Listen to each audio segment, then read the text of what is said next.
Muy bien. Y es un gusto recibir en los estudios de MBD Films, en el Prado de Montevideo, al colega Emiliano Seca, autor en este caso de su segundo libro, ¿no? Segundo libro solo, sí. El primero fue en compañía. Bien, estamos hablando de El humo, la patria o la tumba. Lo tiene ahí Bambino, ahí lo vemos. El humo, la patria o la tumba, una preciosa tapa de los amigos de Penguin Random House. Y un libro, Emiliano, que tiene distintos climas, ¿no? Arranca hablando hasta de la historia misma del cigarrillo, de la nicotina, el poder del marketing, el poder del...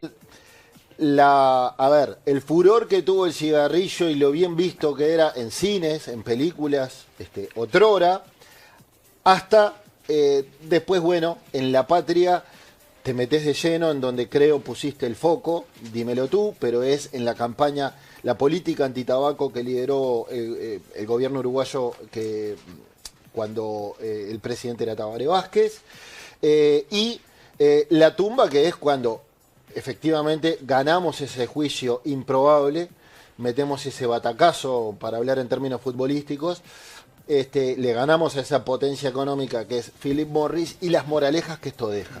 ¿Está bien este resumen? Sí, está ajustado en una parte de la línea que tiene el libro. Bueno, primero, buenas tardes, un gusto para mí estar acá, muchas gracias por la invitación. Encantados. Sí, primero iba a ser además la historia solamente del juicio. Iba a ser la historia de cómo se llega a esa instancia, de qué tratan esas instancias, que es un fenómeno bastante reciente. Los arbitrajes como este que enfrentó Uruguay contra Philip Morris empiezan más o menos en la década del 70, en el año 72. El primer arbitraje es de la cadena de hoteles Hyatt contra el Estado de Marruecos. Después es un fenómeno que se repetía a veces, un par de veces al año, sino había años en los que no había arbitrajes. ¿Por lo general ganaba Philip Morris? No, la tabacalera es la primera vez que una tabacalera lleva a un Estado. Bien. Estoy hablando de empresas que llevaban a tribunales internacionales a Estados. Perfecto. O bueno, también había tipo de instancias como se dio, por ejemplo, el de Uruguay y Argentina en La Haya por las papeleras. Por Bonda. Pero a partir del año 2000 se da un fenómeno de crecimiento y en el caso de Philip Morris contra Uruguay es la primera vez que una tabacalera decide llevar a un Estado a un arbitraje internacional. Ya habían tenido instancias judiciales dentro de los países. Pero vos decías que ampliaste la mira, ¿no? Si bien hay unos cuantos capítulos dedicados y está narrado muy en detalle el juicio el juicio millonario contra Philip Morris, contra el Estado uruguayo, van bastante más allá. También investigaste el poder cultural, si se quiere, que ha adquirido el cigarrillo de nicotina, ¿no? Sí, hay un ejercicio para hacer con respecto a lo que sucede en el siglo XX, sobre todo, que servía para este caso, que es el poder del objeto y ese significado que se generó en torno al cigarrillo específicamente. Lo podemos llevar a otros objetos. En este caso Decís hasta superhéroes que fumaban, que eran los menos, y cómo después los responsables los van dejando a un lado, porque ya no, llegó un momento en que ya no era cool fumar, ¿no? Al principio del siglo XX no había una discusión en torno al tabaco por cuestiones de salud, casi eran otros los temas más relevantes.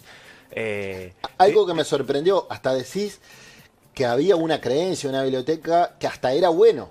Sí, había publicidad enfocada directamente en eso. Hay una publicidad que se usa en una serie que fue muy conocida en estos últimos años, que se llama Mad Men, que es una serie que trabaja mucho sobre los años de publicidad, sobre todo la segunda mitad del siglo XX, y toma en su primer capítulo una campaña de Lucky Strike que decía que los médicos recomendaban esos cigarrillos específicamente porque eran mejores, y ponía un número para incluso darle más credibilidad al aviso, un número específico de 24.560, estoy diciendo una cifra que no es exacta, pero médicos recomiendan que se fumen estos cigarros que son mejores y menos irritantes. A mediados del siglo XX eso cambia, empieza primero la discusión científica en torno al cigarrillo y al cáncer de pulmón, a la asociación con el cáncer de pulmón. Ahí hay un epidemiólogo que se llama Richard Doll, que es un británico, que por casualidad empieza a estudiar este fenómeno. Pensaban que podía estar asociado los problemas que tenían de enfermedad y de cáncer de pulmón en Gran Bretaña a la polución del aire, a la fábrica automotriz, al parque automotriz y al aumento, y se dan cuenta en los estudios que se empiezan a hacer epidemiológicos de que tenía una asociación con el cáncer de pulmón.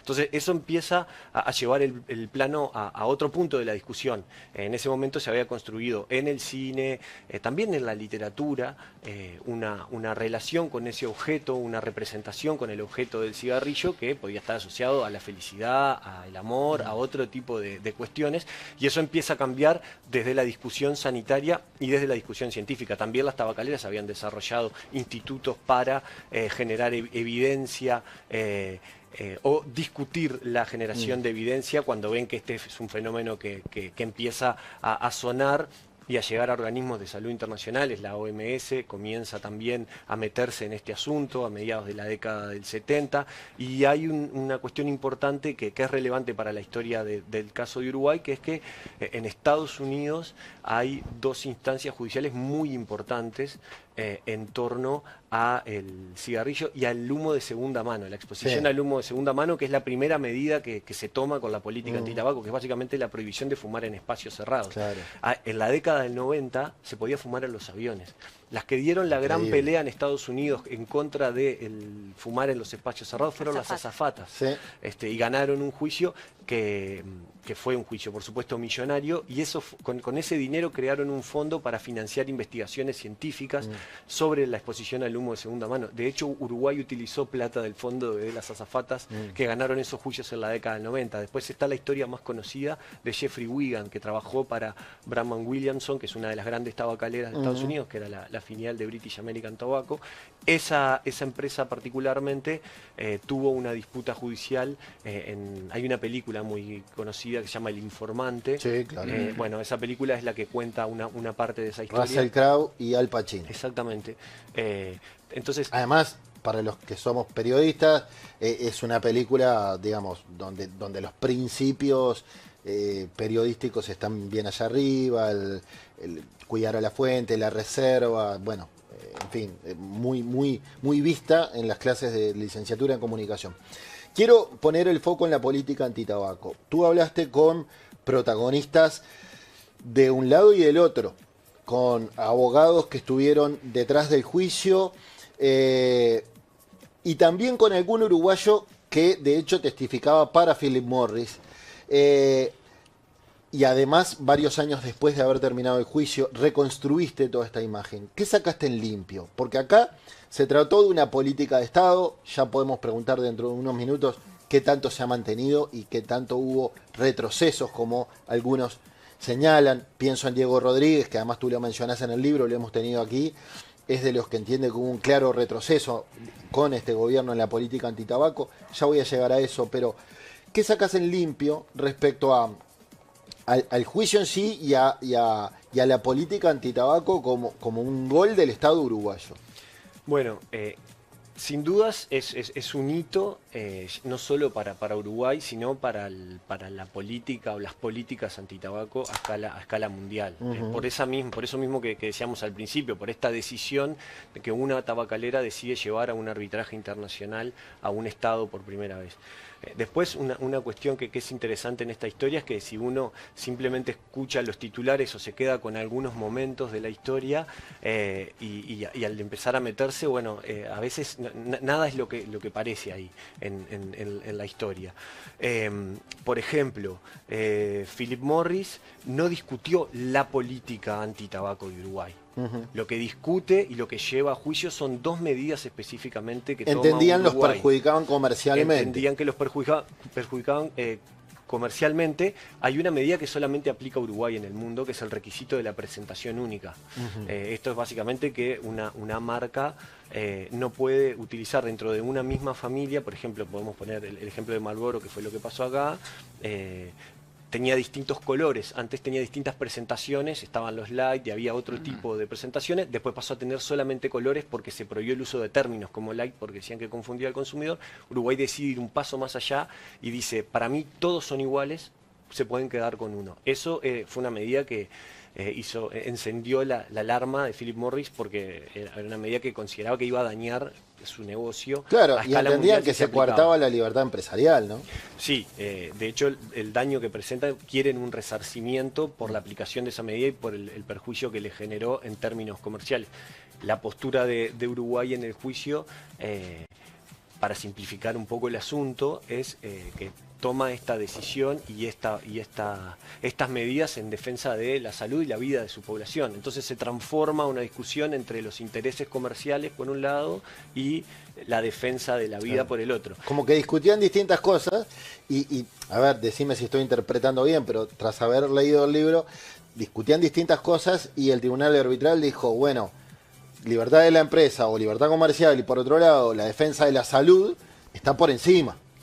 Y por eso interpreto que Uruguay termina ganando. Hay un sentido, ¿es algo así? Sí, hay un sentido común creado en torno a eso. Uruguay se aprovecha de esa línea, de esa construcción de su defensa, pero no fue fácil que la OMS ingresara como amigo, así esa claro, es la figura socio, que se utiliza para dar su opinión en el juicio a favor de Uruguay. Tampoco la OPS, que también participa dando su visión con respecto al tema. Y después siempre el argumento en defensa de la vida en cualquier tipo de discusión que se da es interesante. ¿Quién no está en defensa de la vida? ¿Quién no se para en ese lugar? Sin ir más lejos, uno de los protagonistas que tiene esta historia, que es Tabaré Vázquez, también en defensa de la vida, vetó uno de los artículos de la despenalización del aborto. Y eso genera una discusión. Quienes estaban aprobando ese artículo, quienes impulsaban eso, de que finalmente después se aprobó en el gobierno de Mujica, también lo hacían en defensa de la vida. Entonces la discusión sobre ella siempre parece más simple de lo que es realmente. Claro. Y eso es lo que plantea en el juicio Uruguay. Sin embargo, lo fortalece a su argumento con los organismos de salud y bueno, y con el resultado que le dio en indicadores de la salud de su población la política que aplicó. Daniela. Bueno, felicitarte primero por el libro, porque además me gusta que trabajas con los imaginarios y con las prácticas culturales asociadas al tabaco también, ¿no? Me imagino todo lo que tiene que ver con un cigarrillo después de tener relaciones sexuales, después de comer, lo que implicó para las mujeres en un momento asociar el cigarrillo a empoderarse, ¿no? A sentirse parte de una práctica en la cual antes estaba vedada y salir públicamente a hacerlo, y cómo eso después se termina relacionando con la salud, ¿no? Sí, la idea de la emancipación, en el caso, por ejemplo, de las mujeres y de los movimientos feministas, aparece en la historia de la publicidad del cigarrillo, ¿no? De hecho, esta historia para mí comienza con una imagen muy potente, que es una de la directora de la Organización Mundial de la Salud en el año 2010, transformando lo que era el eslogan de la campaña de Virginia Slims, que era una línea que específicamente Philip Morris lanza para las mujeres. La tapa del libro también es una publicidad de Philip Morris de la década del 50. Ella, lo que dice la directora de la OMS, la publicidad, perdón, de Virginia Slim, decía: hemos recorrido un largo camino, nena, y era una imagen de mujeres que fumaban esta línea de cigarrillos, y ella dijo en 2010: hemos recorrido un largo camino, matones, en su discurso, enfrentándose y tomando eso, porque también la pelea, sobre todo, es en cualquier tema, no en este específicamente, ¿no? Pero desde lo cultural, a veces se logran los cambios mucho más potentes que desde lo político. Sí, porque incluso asociándolo a las mujeres con los mentolados o incluso los vinos más suaves, ¿no? Hay como una cuestión de lo femenino desde ese lugar. Entonces, lo que me parece interesante también es cómo la definición de una política pública habla también de los intereses de una sociedad. De hecho, uno puede pensar en las políticas públicas en Uruguay, las últimas generación, la ley del aborto, la ley del matrimonio igualitario, ¿no? Todo un montón de leyes de última generación. Sin embargo, el reclamo no estaba en la sociedad civil, un reclamo popular diciendo, bueno, vayamos a hacer una ley antitabaco.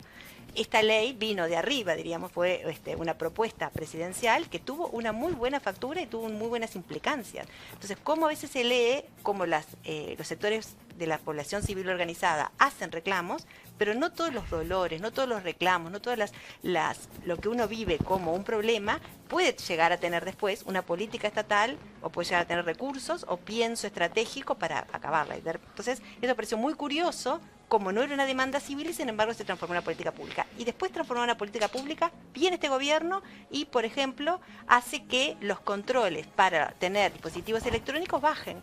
haciendo bajar y peligrar una política exitosa antitabaco. Sí. ¿Y la pregunta? Es esa. ¿Por qué te parece a vos que si teníamos toda esta situación desde un lugar que Uruguay se manejó como un David contra Goliat, contra poner en escena una cosa que ni siquiera la sociedad todavía estaba esperando y que después se dio cuenta que sí, en realidad nos hace mucho más saludable no fumar en restaurantes, en bailes, en lugares cerrados, hasta en las casas? Ahora cuando alguien viene a tu casa y fuma, dice, che, ¿puedo salir a la terraza a fumar, a la calle? Porque como que se respeta y se generaron hábitos distintos. Uruguay está acá y de repente la política pública cambia, baja ese estándar, como diciendo, retrocedemos 5 casilleros, ¿no? Pero estás opinando, ¿cuál es la pregunta? Bueno, ella no quiere preguntar, quiere decir. Estoy ahora las dos cosas. Estoy bien. opinando, contextualizando para no preguntar entendí cuál qué es la pasa. pregunta. ¿Vos me entendiste cuál es la pregunta? Yo podría complementar lo que vos estás diciendo con alguna cuestión que es la construcción de la política pública de Uruguay no es una idea de Uruguay, sino que es una idea que se construye quizás a partir del trabajo de organizaciones civiles a nivel mundial.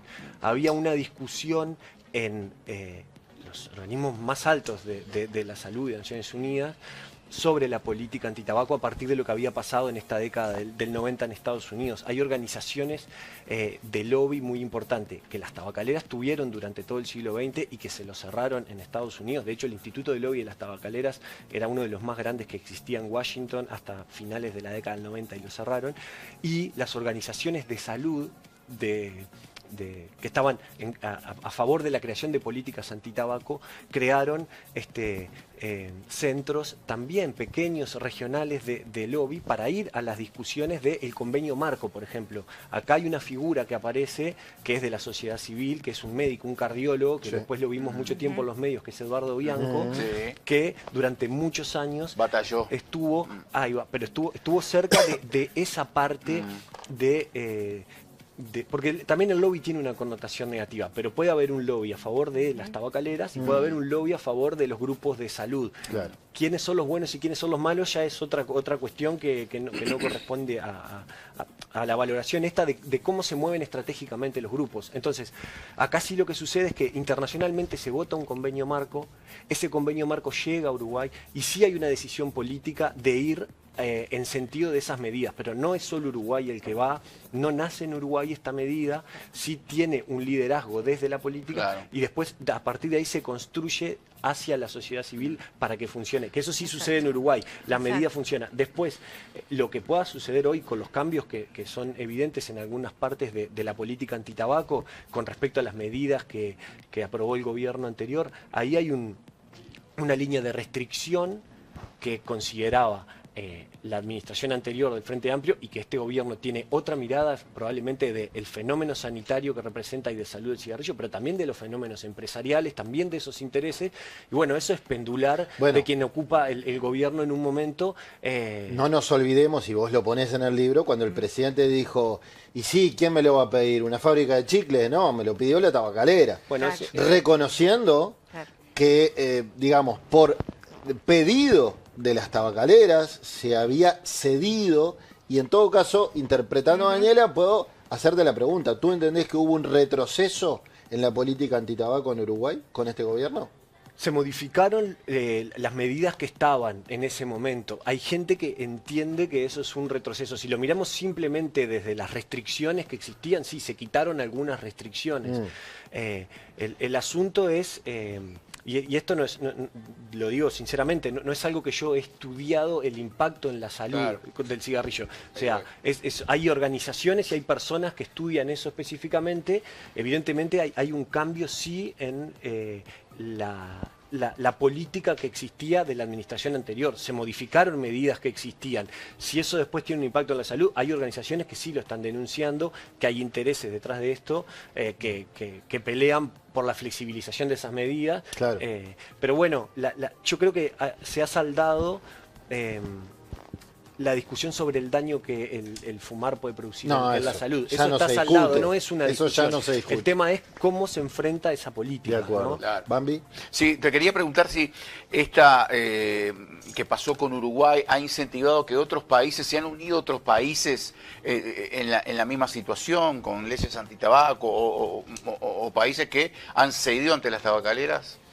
¿Cómo viene ese movimiento? El convenio marco se empezó a aplicar a partir del año 2005 y ahí hubo varios países que lo aplicaron. De hecho, en la región de 2005 a 2010 hay un avance bastante grande en las medidas. Por ejemplo, hay países como Panamá que tienen una política que han sostenido a lo largo del tiempo a pesar del cambio de gobierno. Claro. Por ejemplo, ¿no? En esto que ahora hablamos de Uruguay, bueno, en Panamá cambió el signo político y las autoridades, pero se mantuvo la política.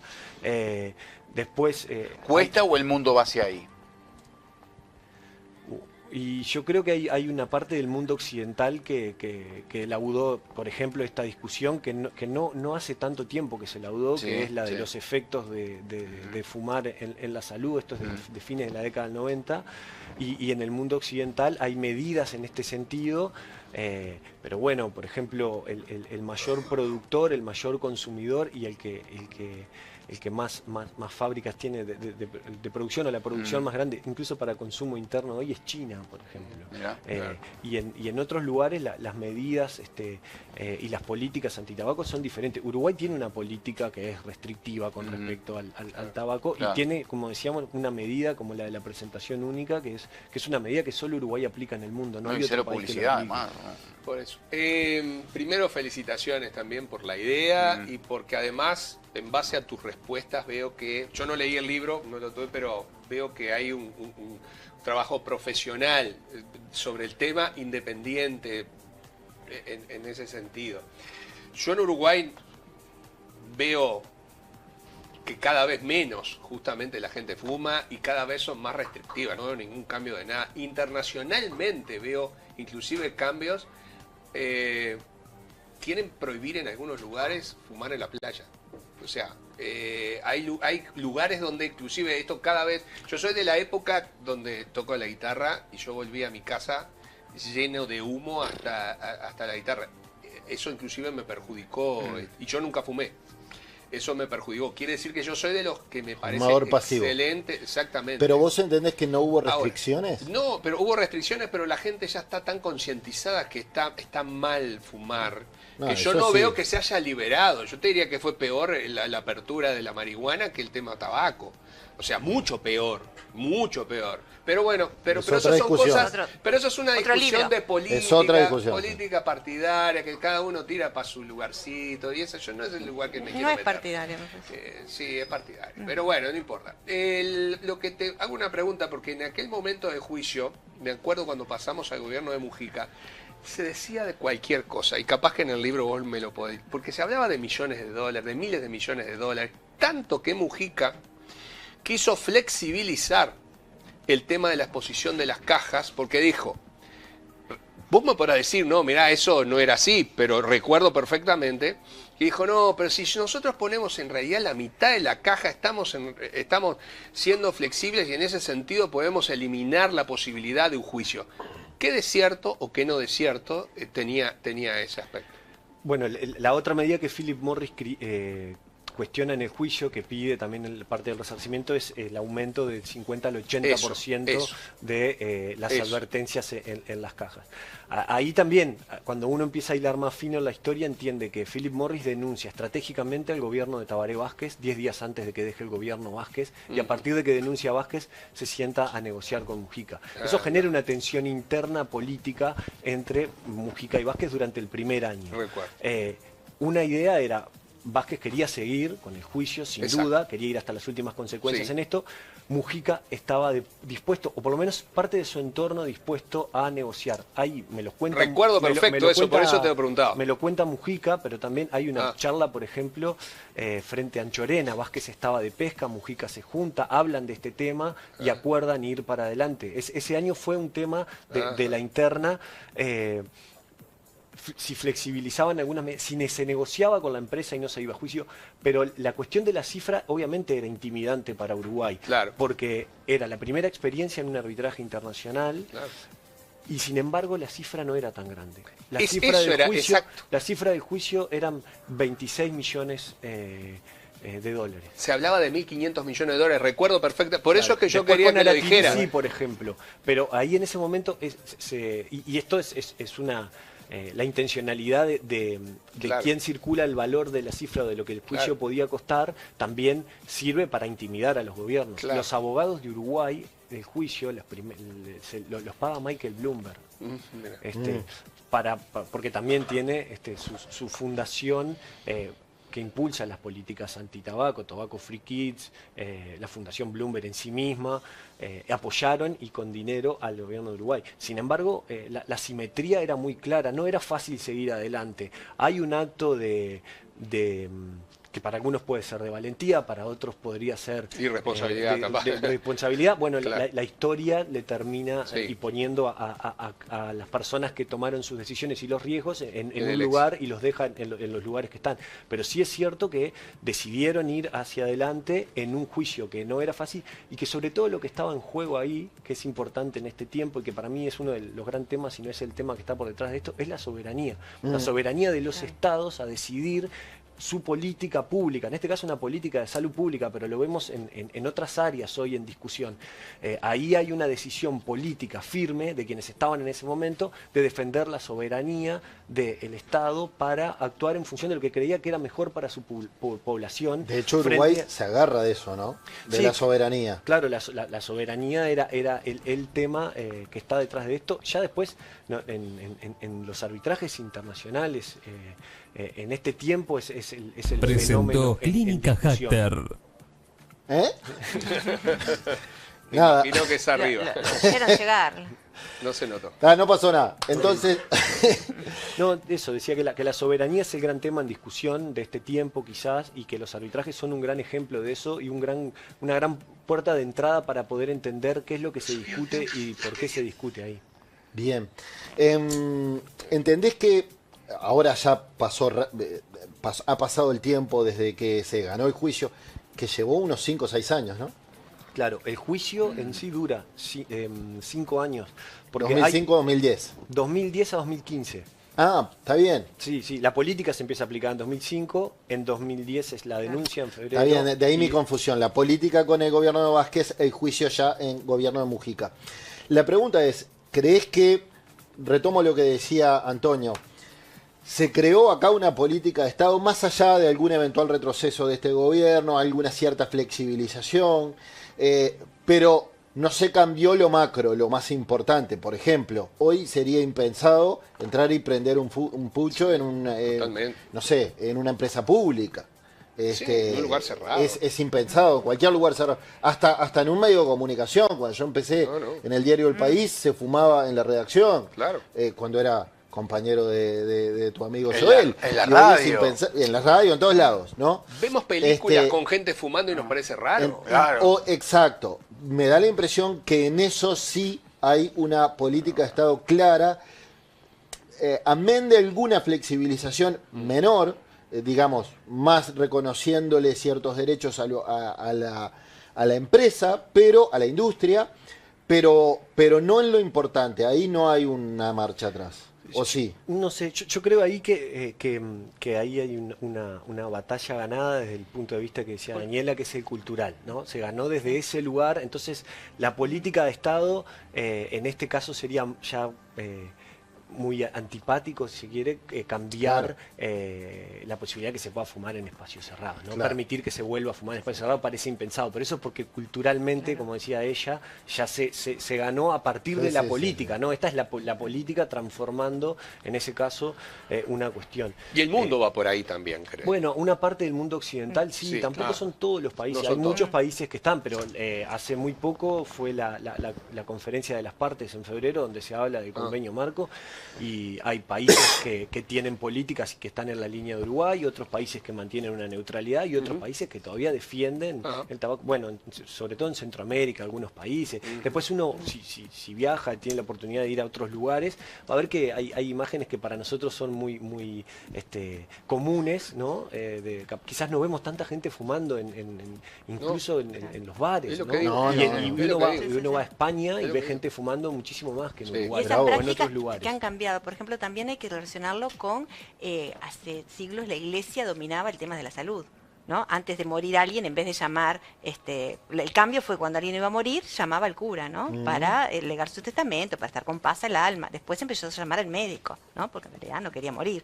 Ese cambio de mentalidad también tiene que ver con la imposición del saber médico frente a el saber más eclesiástico y religioso, ¿no? Sí, claro, ese cambio que viene de principio de siglo, que se da con el vallismo, ¿no? Que quita ese saber y le da ese lugar a los médicos, pero también en esa mirada de los médicos paternalistas ha cambiado durante el siglo XX, ¿no? Se le da ese lugar al médico, el médico, como comentábamos hoy en esa publicidad, decía, bueno, fumen estos cigarrillos que son mejores o que hacen menos daño, después cambia. Y anda a ver qué médico era, porque las publicidades en ese entonces acudían a médicos de países europeos o estadounidenses que no sabes ni quiénes eran, anda, no tenías hoy un Google para decir a ver quién era y quién lo dijo y por qué. Y hoy la importancia de saber esto y cómo se ha corrido también a la información que viene desde la ciencia, de la producción científica y académica, quiénes financian los estudios, cuáles son los estudios independientes, quiénes están estudiando, por ejemplo, en fenómenos de políticas de tabaco, pero de otros temas que nos puedan interesar. Bueno, saber bien los conflictos de intereses es un tema muy actual, que hace mucho tiempo no hablábamos tanto, ¿no? Y que ahora está mucho más presente por la potencia y la penetración que tienen otro tipo de industrias, como la industria farmacéutica en este tiempo. Muy bien, Emiliano Ceca entonces, periodista, escritor, autor de El humo, la patria o la tumba, reciente lanzamiento de Penguin Random House. Gracias, Emiliano, además productor de No toquen nada en Del Sol. Emiliano, gracias por esta charla, Buscadores. Gracias a ustedes por la invitación.